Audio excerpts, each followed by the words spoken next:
I got a vacation rental on the beach, yeah. Oh, what is a vacation rental, Airbnb, same damn thing. You rent out to somebody to spend a week or a couple of nights a week.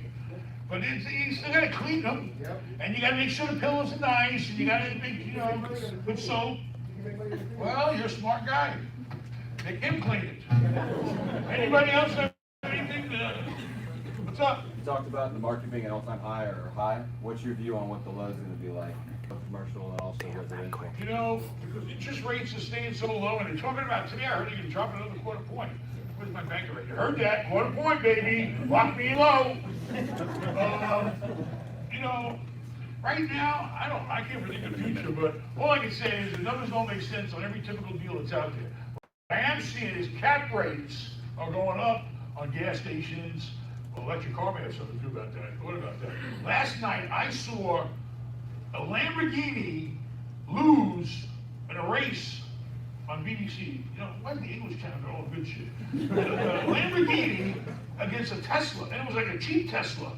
And the Tesla blew it out the way.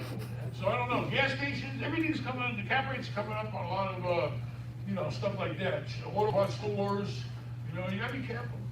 You gotta know, that's why I call my banker. Before I invest in a retail deal, I call him up and say, hey, look up this company, see how they're doing. He'll go into their financials and see what they're doing and everything, make sure they're strong. But we'll see what happens, Up, down, you can still make money anytime. People are always dying, people are always retiring, there's always something. There's always something going on, there's always gonna be one little tiny deal that you can do. Are you doing Yes, for sir. funding though? Who? For funding? Like, so for example, you talked about... Co-funding? You talked about getting bank loans a lot, like FHA, things like that, when we can't do that, if the market is down. Like, for example, what did you do in 2008 and during the financial crisis to fund your deals? Because there's more cashing at that time. I mean, what happens is the banks just don't loan you as much money. Right now, he'll give me 80%. He'll give me 80 cents on the dollar. When the market crashes, he might give me 60 to 65.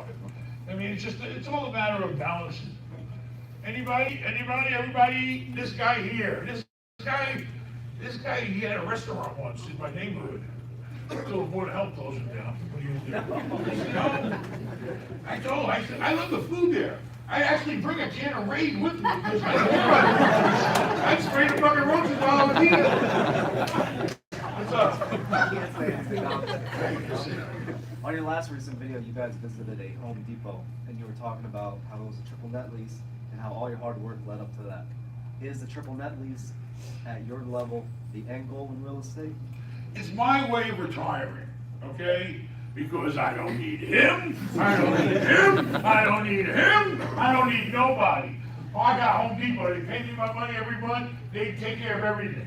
The taxes, the insurance, the maintenance, so that's my ticket to retirement, yeah. And it's coming soon. Yes, sir. What do you like right now? What do you invest in? What do I like? What do you invest in? I mean, we're doing anything we can find. Like, yesterday was like the craziest day. We bought an assisted living facility. I've ran a lot of senior housing, but I ain't never changed the diapers. And so we're getting involved with stuff that's a little out of the box. But what else are we gonna do? I just sold a Marriott for a lot of money. If I don't hurry up and replace that goddamn money, you don't wanna know what my tax bill's gonna be. My accountant told me, he almost made me cry. And it takes a lot to make me cry. So anything I can find, I was looking at storage unit places in real estate.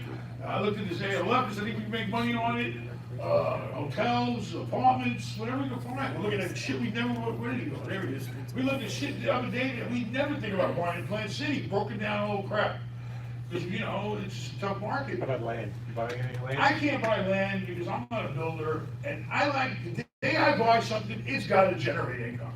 If it's not making money, I can't buy it.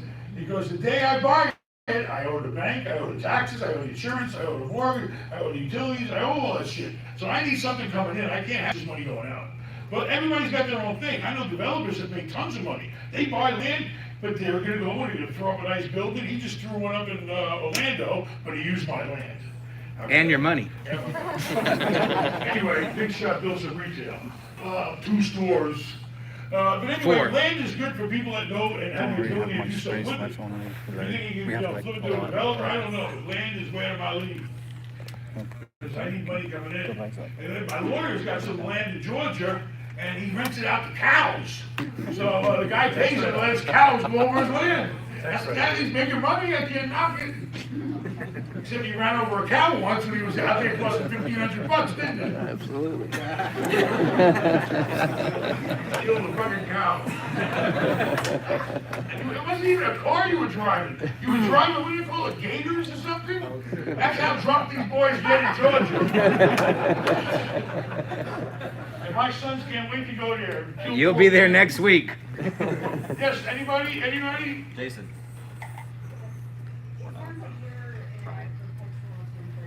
Perpetual sounds like, last time I heard the word perpetual was in a cemetery. That's a business to go into. That's the business I want to go into. I want to go into cemetery. Can you look it up? Find out how do we get a cemetery business? We buy some of that guy's land and just start renting out little pieces of dirt and burying people there.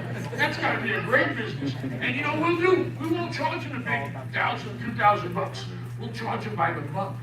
We'll give them a monthly rent. Yeah, but the tenants in That's a good one. Perpetual. Write that down. Get a cemetery. Got it. Okay.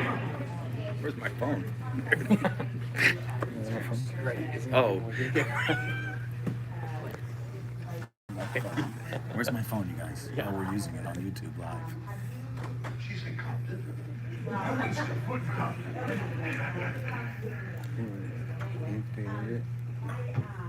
Questions to you is, have you utilized opportunity zone, tax haven structure yet? And, instead of using 1031, because you have. I understand what you're saying. I'm just wondering. Honestly, your thoughts on everywhere I look is opportunity to me. I'm sure there's a lot of benefits about opportunity zones, but I don't know them. I need to study them and to learn about it and see. You're right, maybe it is an exit strategy, I don't know. It definitely has benefits, I just don't know what yet. And I don't know if it fits what I'm doing. But everywhere I look is opportunity. I mean, but if there are more tax benefits to something, God bless them, take any benefit you can from anybody. You know, if the government wants to give out benefits, take them. That's why, you know, if somebody was strong enough, maybe you are, there's a lot of money in building tax credit housing with the state. The state pays you practically to build. I tell all the young guys in college, I say, listen, they're studying business and whatever, find out how you become a tax credit developer, because these guys make a killing. They go out and build buildings, and then the state gives them the money in tax credits, and they sell to other companies to lower their taxes, and it's like getting a building for free. So there's development fees and all kinds of stuff. I mean, anything the government's got, I take. That's why it's there for. Because they want you to take it. It just keeps the whole machine working. They want you to grow. They don't want you to, they'd rather you don't pay the tax and keep growing and put more people to work and buy more shit at Home Depot, and that's how the whole wheel works. Anybody? Yes, sir. Anybody? What part of, let's talk about Tampa, the Tampa Bay area. What part do you think has the most potential? I mean, South Tampa's very expensive. I was just gonna say. I mean, everywhere in Tampa's expensive except, the neighborhoods are the neighborhoods. You can still go, where the rough neighborhoods are, where the prices are cheaper. I mean, that's where the opportunity's always gonna be where you can put the less money down. I mean, but, Tampa's charging big money. There was a building today that came on the market, and I wish I could buy this building. This thing's right across the street from the, what do you call it, Mallah Arena? Emily, And they probably want $300,000 or $400,000 an apartment. Prices are crazy right now. But I mean, it's good neighborhood, bad neighborhood. That's it. There's no. In retail now, you can't go to a good neighborhood. If you look at retail, because you see retail get hit every neighborhood. But Tampa's booming. It's a fact. Go to Pasco. There's somebody here. There's a couple of guys here from Newport Richie. Don't believe where you guys in Newport Richie at. Don't forget, go look at that Whiskey Joe's. I wanted to see if they're doing any business there. Go there, have some drinks, and tell me if they're doing any business for sale. Wesley Chapel. Huh? Wesley Chapel. Wesley Chapel, I know the guy personally. growth area. Builds Trinity, homes on Wesley that Chapel. lagoon. But how he's doing it, I don't know. He tells me he's selling these houses for $250,000, as cheap as that. $250,000 is cheap for a brand new house in anywhere, especially in a place with a lagoon in Wesley Chapel. So, But he does it by the thousands with Lennar, I think, so their profit margin's very small. Everybody in this room wants a big profit margin, a fat profit margin. You know, if you're a single one-person show, you gotta go for the, you can't just go on making $1,000 here, $1,000 there, you'd be killing yourself. Anybody else, sir? Hey Ben, you said, with all the box stores shut down, Amazon's taking over, like, what do you think is gonna replace that? Like, as investors, what opportunities should we be kind of looking for? I mean, restaurants and services are still gonna go strong.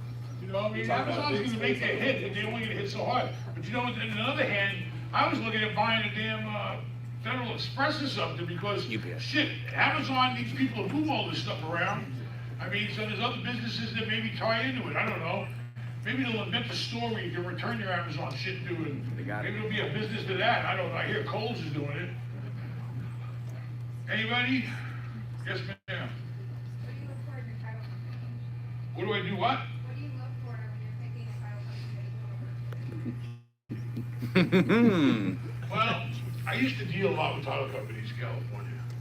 We didn't use lawyers in California. For some reason in Florida, when you're doing big deals, the lawyers get their hooks in you. You know how lawyers make their money? They sell you the title insurance because they buy it cheap from you, lawyer's title, and then they sell it to the customer and mark it up. Then they charge the legal fees too. So now you're paying the legal fees and the title. My lawyer thinks I don't know these things. I know, because big fancy new cars, kids in the colleges and all that. Title. I hate title insurance. It's like a waste of money. I mean, you gotta buy something clear title, but I think you can go and have a portion. I mean, how hard is it to look up and to research how, any liens against this house, any problems with this house? No, it's clean, all right. How long did that take, an hour on a freaking computer? $20,000 in title bill like that? Anyway, but one thing about California, the title company, if they act as an escrow company together, and you give really good service, and they make sure they dot all the T's and cross all the I's and all that stuff, and they work with you, that's really great when they give you a lot of personal service. And they follow your deal and track your deal and all that. Anybody? Yes, sir. You again? Yeah. You didn't spend that $5 million yet? What are you guys planning to do with the Portland safety? The Portland? How the hell do you know about Portland? We might be selling him a deal. Stop. Oh shit. Call our agent, get the terrorist insurance. Right away. Blow up the goddamn Portland, man. Freaking property's nice, but they don't make that much money. Oh shit. And yet, you know what? Cancel it. Oh, get that terrorist insurance. You see me after the show. What's up? Portland. Portland is a very special project. I know the guy who developed it, and I know it's affordable, and it's fixed rents for a long time. Let me tell you, now rents have changed. Rents are determined by the state every year. Right. But let me tell you, the guy who developed that property had to be one of the smartest guys I've seen tax credit developers. That guy, is he a friend of yours? Give him the $5 million. He'll put it to work. Just don't put it under your name. Let me tell you, that guy's brilliant. He got money from everybody. He got money from the state. He got money from the feds. He got money from the city. He got money from the neighbors. Everybody paid for that building. Don't ask me. It was a very complicated project for him to develop with a lot of moving parts, but he did it. It's a beautiful building. How it all works out, I don't know. But every year, the mortgages get forgiven. They give you free money. I'm telling you, the state and the government has a lot of money that they put in these programs. You have to go to the Florida Housing Finance Agency that runs all that stuff. And then he went around and started getting money from everybody, the cities, the county, the neighborhood. So he's the guy that should be up here and teach you some shit. I need to learn from what he knows. You got money from the cable company. Everybody. All right, anybody? Going once? You again? Yeah. What's up? How did you adjust your investment strategy in 2009 to 2011? I got really lucky when the shit hit the fan. I had some guy that was buying everything I had because I saw it coming. So right before I saw the market, I saw the signals of the market crashing. I hurried up and put my entire portfolio on the market. And then there's always guys out there, big shots in New York. They're always raising money. They're always trying to put other people's money together. This guy, he reeled in a big fish. The guy that bought my portfolio when the market crash was the printing company. Who backed him? Dell. Who? Dell. Dell. Dell Computers. D-E-L-L, Dell Computers, Dell, the guy's a print company. Anyway, he had big money backing him, and it turns out they waited it out, and they made money. I seen properties I sold a few years ago where people have already flipped and made money off of me, and God bless them. It's all about timing, you know, you're in the right place at the right time, it's life, you know? So I'm sorry, so you just unloaded and then stopped by? I got lucky right before during the crash, and he was already too deep in the deal, he had to go through with it. And they made money off of me, so I got lucky. You gotta know, you gotta watch the signs. When you start, you know, feeling like the market's gonna go down, then it's time to get out the boat before it sinks. What are some signs you look for? Who? What are some signs you look for? Sizes? Signs. Signs? Well, when you can't fill your vacancies, that's the #1 sign. When they built so many houses and so many people moved into new houses that couldn't afford them, and the apartment buildings got empty, and then the shit finally hit the fan where everybody said, oh shit, I can't afford this mortgage. Why'd they even sell it to me? You know? Bankers. You know, you start seeing the signals that you're not making the money you're supposed to, and your rents aren't going up, and they're starting to become vacant. And then next thing you know, you're trying to fucking find the money to pay your bills. Yes, sir. You talked about California, you talked about Texas, Florida. Do you do anything outside of the U.S.? Use cash. I'm afraid to use a credit card there. You know, no offense to them, but you know, I wouldn't go out the country. I won't go to Bahamas. I've been approached and stuff like that. It's too risky. You know, you got nobody to stick up for you. You know. Okay. Anybody? Go once. Another one. Yeah. Out of all the asset classes that you've done, would you agree that, regardless of where the market is right now, that multifamily, a certain number of units and above probably, as long as you can get them, maybe even direct to seller at a certain percentage of after repair value, is probably the safest or the best asset that you've done? Which one? Multifamily. Multifamily is always going to be the best market because people always need a place to live, and you know, multifamily will always be the easiest to sell. That is always the easiest one to sell. Is multifamily, in my opinion. Everybody will buy a multifamily. How many people here are going to buy a medical office? It's risky. I almost did, luckily I didn't. You know, but everybody understands multifamily. You give somebody a place to live, pay the rent, as long as the place is maintained, it's a simple business. You get tons of multifamily and not even, you know, it doesn't take up a lot of your time if it's properly managed. Okay, folks? I got a question. Oh, no. I've been listening to you for 35 years. How much hours a day, how many hours a day do you devote to this career? I mean, if you really want to be serious about real estate, you know, right now I wake up, my phone wakes me up at somewhere before 8 o'clock in the morning. I'm in bed, you know, talking about something important that's going on in our business or our company, you know, until maybe 1 in the morning. But that's me, you know, and then we're only a small family business, you know, so we always bite off more than we can chew. The reason why we're successful is we bit off more than we can chew, and both my sons dropped out of college, so I hurry up and put them to work. And I was lucky, you know. They wouldn't do me much good as doctors, but if you really want to be in real estate, you got to put the time in, and it will pay off.